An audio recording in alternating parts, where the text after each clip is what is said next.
کہ خاص طور سے قرآن مجید ہمارے ہاں صرف برکت کی ایک کتاب کے طور پر پڑھی جاتی ہے کہ بھائی سورہ واقعہ پڑھ لو، انشاءاللہ افلاس و تنگی سے اللہ تعالیٰ بچائے گا، لا ریب اس کا فائدہ یہ ہے۔ سورہ یاسین پڑھ لو تو دن کے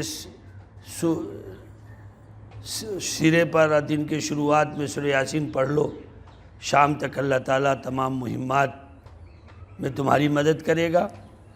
سورہ ملک پڑھ لو، عذاب قبر سے بچ جاؤ گے۔ سورہ کہف پڑھ لو، جمعہ کے دن ہفتے بھر فتنوں سے بچے رہو گے۔ تو گویا کہ قرآن مجید کو ہمارے ہاں، اور میں خود بھی گھر گھرانہ رکھتا ہوں تو ہمیں پتہ ہے کہ 26 صورتیں اور 20 صورتیں، یعنی ایک تو قرآن مجید جو اللہ کا کلام ہے جو 30 پاروں میں ہے، اس کے علاوہ اب ایک نیا قرآن اور نئی کتاب 26 صورتیں یا 20 صورتیں یا چند صورتیں وہ رواج پا رہی ہیں۔ یہ تقریریں ہماری گھر کی خواتین بھی سنیں گی، ہمارے ایک شاگرد عزیز اس کو ریکارڈ کر رہے ہیں۔ معزز ماں اور بہنیں، قرآن مجید اللہ کی وہ کتاب ہے جس سے اس دنیا کی قسمت بدلی۔ قرآن مجید کے نزول سے ہی اللہ تعالیٰ نے دھرتی کا رشتہ جو سیدنا حضرت عیسیٰ کے آسمان پر اٹھائے جانے کے بعد سے حضرت محمد صلی اللہ علیہ وسلم پر جب پہلی وحی نازل ہوئی، جس کا عرصہ کچھ 555 سال کے آس پاس کا ہے، کہ جو 555 سال سے آسمان و زمین کا رشتہ ٹوٹا ہوا تھا، پہلی وحی کے ذریعے آسمان اور زمین کا یہ رشتہ جڑا۔ ابھی آپ کے سامنے ہمارے محترم مولانا بیان کر رہے تھے، حضرت پہلی وحی میں سرکار مدینہ صلی اللہ علیہ وسلم پر جب وحی اتری اور اس وحی کے اثر سے آپ صلی اللہ علیہ وسلم کو شدید فیور اور بخار کی کیفیت ہوئی اور وہ بہت گرتے پڑتے آپ اپنے گھر گئے، تو گھر جانے کے بعد سب سے پہلے آپ کی جو مدد کی، اس قرآن مجید پر جو سب سے تاریخی جملے کہے، سب سے زیادہ جس چیز سے آپ کو تقویت ملی معزز ماں بہنیں، وہ آپ خواتین تھیں۔ کہ حضرت خدیجہ الکبریٰ نے جو سنا کہ سرکار نے کہا کہ خدیجہ زملونی زملونی، مجھے چادر اڑا دو، مجھے ڈر ہے کہ کہیں مجھے کچھ ہو نہ جائے۔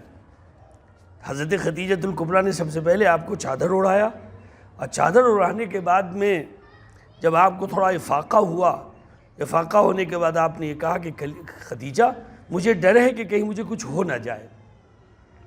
تو آپ اندازہ لگائیے ماں اور بہنیں وہ کس قدر مزاج نبوت کو پرکھتی تھیں یا سمجھتی تھیں، کس قدر ان میں فہم تھی، فراست تھی، اور کس قدر ان میں علم و فضل تھا۔ یہ اس پر بہت کم لوگ توجہ دیتے ہیں کہ رسول اللہ صلی اللہ علیہ وسلم گھبرائے ہوئے ہیں۔ حضور پاک صلی اللہ علیہ وسلم کو جبرائیل امین نے جو 3 دفعہ معانقہ کر کے آپ سے معانقہ کیا ہے، اس کا ایک روحانی اثر آپ پر ہے۔ آپ اس نور و روشنی میں کہیے کہ نہائے ہوئے ہیں۔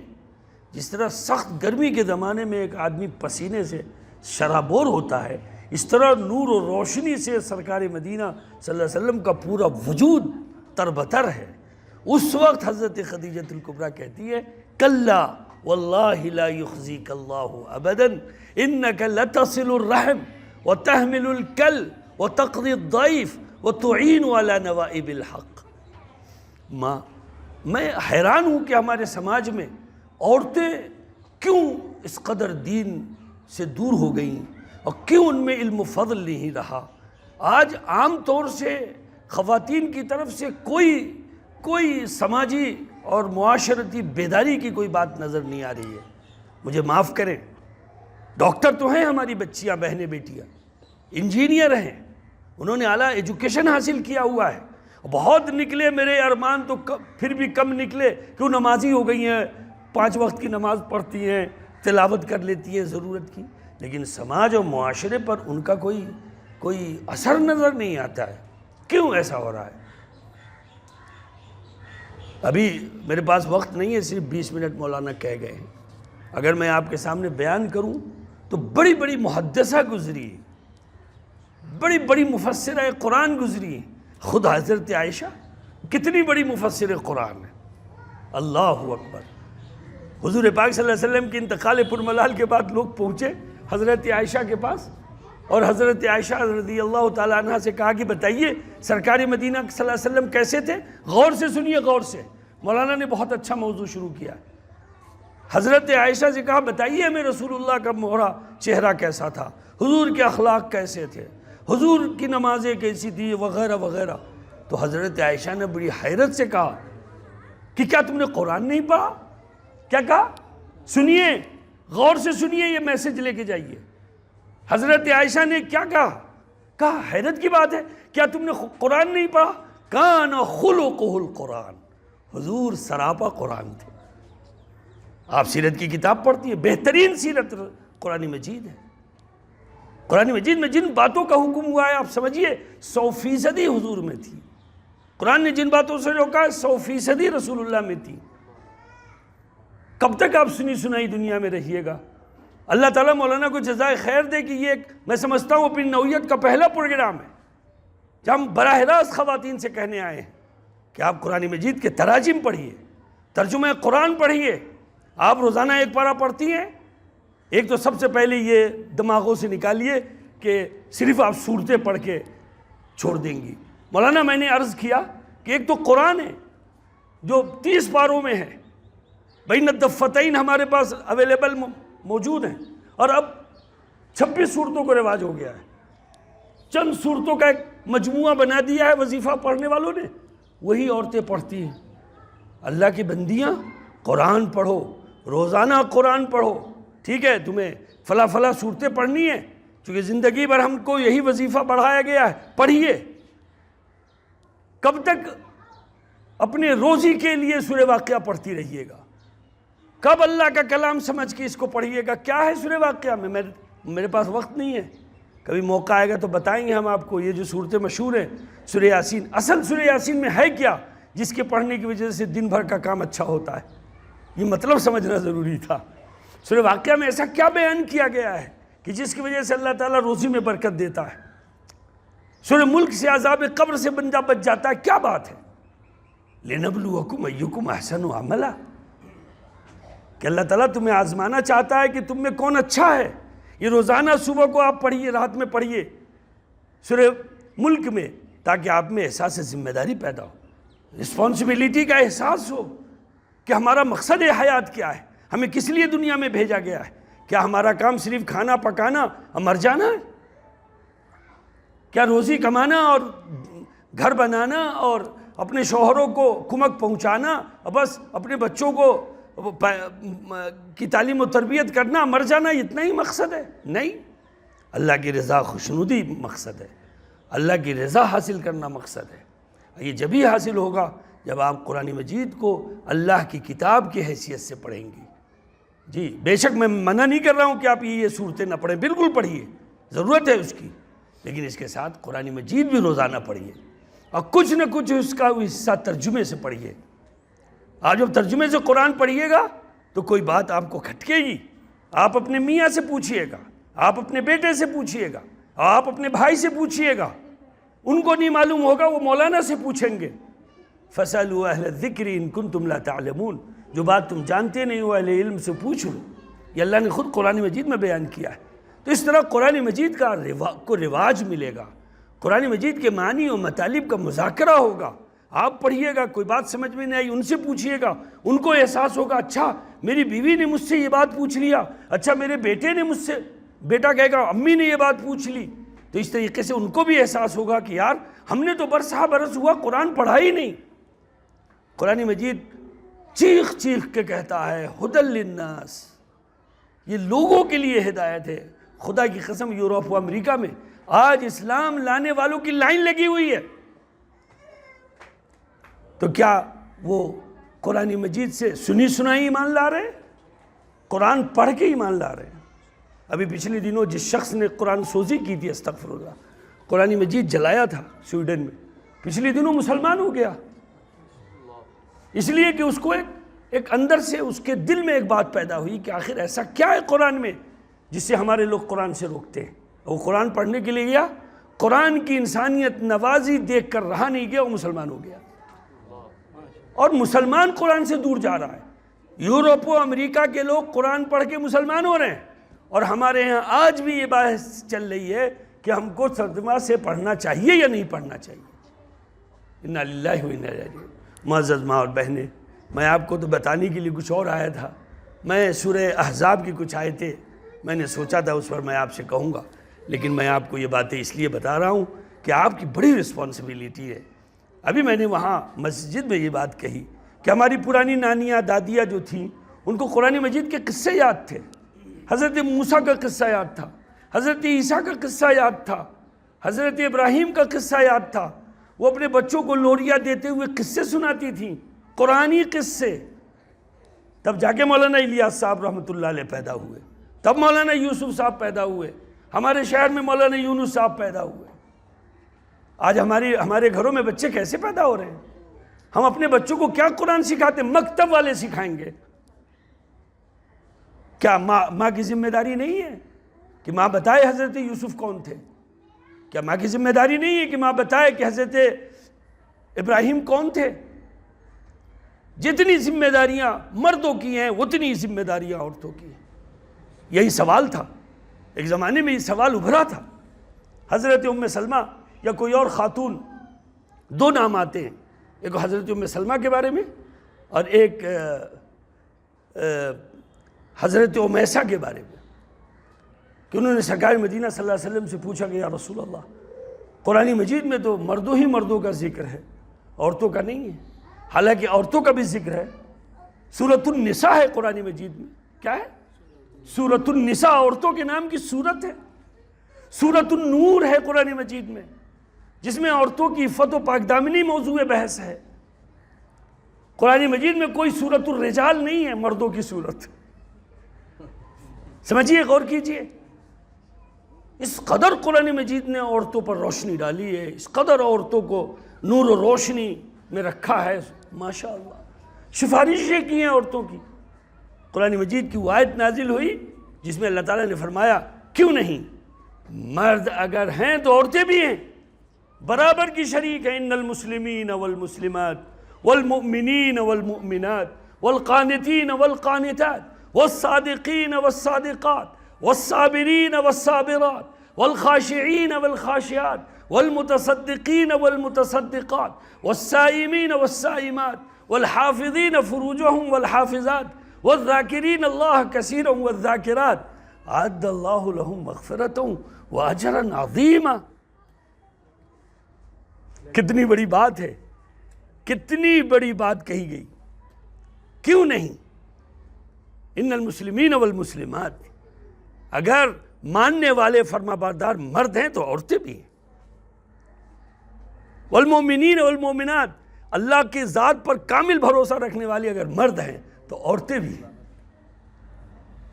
والقانتین والقانتات, فرما بردار سم و طاعت کرنے والے اگر مرد ہیں تو عورتیں بھی ہیں. والصابرین والصابرات, صبر کرنے والے اگر مرد ہیں تو عورتیں بھی ہیں. والخاشعین والخاشعات, اللہ سے نمرتا رکھنے والے, اس سے خوف و خشیت رکھنے والے اگر مرد ہیں تو عورتیں بھی ہیں. پورے تمام 10 صفات عظیم الشان 10 صفات جو ایک مرد میں ہونے چاہیے, وہ 10 صفات کا ذکر کر کے قرآن نے کہا اعد اللہ لهم مغفرتا واجرا عظیما. تو یہ سمجھ لینا کہ ساری ذمہ داری دوسروں کی ہے, مردوں کی ہے, ہماری کوئی رسپانسبلٹی نہیں ہے. یہ میں سمجھتا ہوں کہ پتہ نہیں کہاں سے یہ بات چلا دی گئی. حضور پاک صلی اللہ علیہ وسلم کی بیویوں نے, واقعہ بہت بڑا ہے لیکن میں مختصراً کہتا ہوں, جب ہم امہات المومنین نے حضور صلی اللہ علیہ وسلم سے شکوہ کیا کہ یا رسول اللہ, قیصر و کسریٰ کی بیویاں بڑی عیش و عشرت میں رہتی ہیں اور ہم نبی کی بیویاں وہی پھٹی چرحال رہتی ہیں, ہمارا وظیفہ بڑھایا جائے. قرآن مجید نے نوٹس لیا کہ یہ باتیں عورتوں میں کہاں سے پیدا ہوئی. حضور پاک صلی اللہ علیہ وسلم پر آیت اتری کہ رسول اللہ آپ عورتوں کو بلائیے اور سب کو طلاق دے دیجئے اور کہیے کہ جب تم میری بیویاں نہیں رہو گی تو جو چاہو گی تم زندگی جیسا چاہو گزارو. پھر انہیں سب کو احساس ہوا اور انہوں نے اپنی اس بات سے توبہ کیا۔ مختصراً سنا کر دوسری بات مجھے آپ کو بتانی ہے اصل۔ اس کے بعد میں عورتوں کو وظیفہ دیا گیا، کام کیا ہے تمہارا؟ وَقَرْنَ فِي بُيُوتِكُنَّ وَقَرْنَ فِي بُيُوتِكُنَّ، کہ تم اب گھروں میں قرار پکڑو، گھروں میں منصوبہ بندی کرو، گھروں میں علم و مطالعہ کو جاری رکھو۔ نبی پر جو آیتیں اترتی ہیں ان کو گھروں میں رہ کر اس کو پھیلانے کی کوشش کرو۔ ابھی اگلی آیت آئی کہ وَاذْكُرْنَ مَا يُتْلَى، اس کے بعد کی آیت ہے نہیں وَاذْكُرْنَ مَا يُتْلَى فِي بُيُوتِكُنَّ مِنْ آيَاتِ اللَّهِ وَالْحِكْمَةِ، کہ نبی پر حکمتوں کی جو آیاتیں اترتی ہیں اس کو پڑھو، مطالعہ کرو، اس کی تلاوت کرو، اس کی تلاوت کرو۔ تم معزز ماں اور بہنیں، اللہ تعالیٰ نے ہماری بڑی ذمہ داری دی ہے۔ میں آپ کو یہ کہنے آیا ہوں کہ آپ کے گھر میں بھی ترجمہ قرآن ہو۔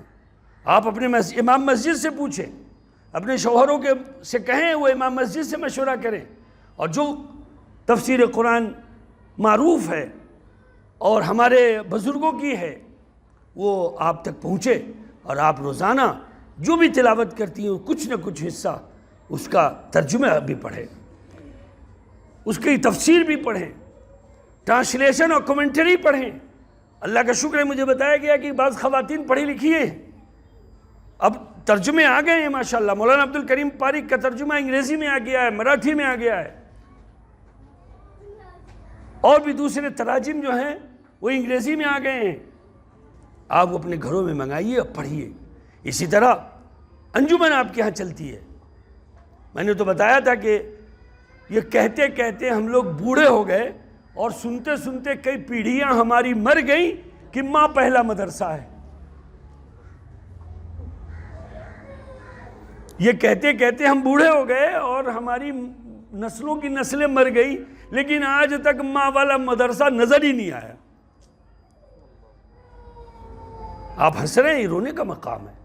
ہر خاتون اپنی جگہ پر بڑی اہم ہے، اس کی بڑی رسپانسبلٹی ہے، اور وہ صحیح رہنمائی جب ہی کرے گی جب اللہ کا کتاب پڑھے گی، کیونکہ قرآن مجید پڑھنے پر اللہ کی مدد ملتی ہے، اللہ کی منشا معلوم ہوتی ہے، اللہ کی رضا و خوشنودی معلوم ہوتی ہے۔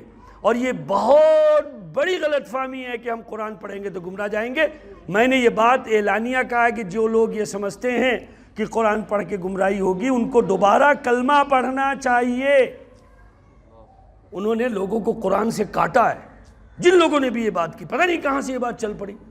اللہ تو کہتا ہے کہ قرآن کے ذریعے ہم ہدایت دیتے ہیں، اور یہ کہتے پھرتے ہیں کہ قرآن سے لوگ گمراہ ہو جائیں گے۔ قرآن سے لوگ گمراہ ہوں گے؟ ہاں، قرآن پڑھنے کے آداب ہیں۔ قرآن میں جو بات سمجھ میں نہ آئے اس میں اپنی عقل نہ لگاؤ، اپنے شوہروں کے ذریعے علماء سے پوچھو، تفسیر پڑھو، اس کی کمنٹری پڑھو، لیکن یہ ہے کہ کسی کو سمجھاؤ نہیں جب تک کہ کوئی بات صحیح طریقے سے سمجھ میں نہ آ جائے۔ آداب ہیں اس کے۔ بہرحال میں زیادہ وقت آپ کا نہیں لیتا، چونکہ 4 بجے تک کا وقت کیا گیا تھا، اور یہ بھی بیان کرنے والوں کو بہت خیال رکھنا چاہیے کہ جو وقت ہے وہی وقت میں بیان ختم ہو۔ یہ بھی ایک قرآن کا حکم ہے، اوفو بالعہد، باتوں کو پکا اور پختہ رکھو۔ تو بہرحال معزز میری ماں اور بہنیں، اللہ تعالیٰ آپ کو سلامتی کے ساتھ رکھے، آپ کو خوش خرم آباد شاد رکھے، اللہ تعالیٰ آپ کی اولاد کو آپ کی آنکھوں کا ٹھنڈک بنائے، اللہ تعالیٰ آپ کے شوہروں میں نیکی، طہارت اور تقوی پیدا فرمائے، اللہ تعالیٰ ہم سب کو دین کی خدمت کے لیے قبول فرمائے۔ خلاصہ کلام یہ ہے کہ آپ ترجمہ قرآن کو اب اپنے پاس رکھیں اور اس کو پڑھیں، سنیں یا سمجھیں۔ ہماری بھی ایک کتاب مستفادات قرآن، اس کا ایک نصاب ہے، میں نے اس کا نصاب یہ طے کیا ہے کہ اس میں 27 صورتوں کی مختار آیتوں کی تفسیر ہے۔ اگر آدمی روزانہ ایک ایک تفسیر پڑھ کے لوگوں میں اس کو سنائے گا، سمجھائے گا تو 27 دن میں اس میں اتنی صلاحیت پیدا ہو جائے گی کہ قرآن مجید سے اس میں ایک انس پیدا ہو جائے گا، اور اس کے ذریعے وہ قرآن مجید کے اس مشن میں آگے بڑھ سکتا ہے۔ میں اللہ تعالیٰ سے دعا کرتا ہوں کہ جو کچھ ہم نے کہا سنا، اللہ ہم سب کو عمل کی توفیق عطا فرمائے۔ آمین ثم آمین۔ السلام علیکم ورحمۃ اللہ وبرکاتہ۔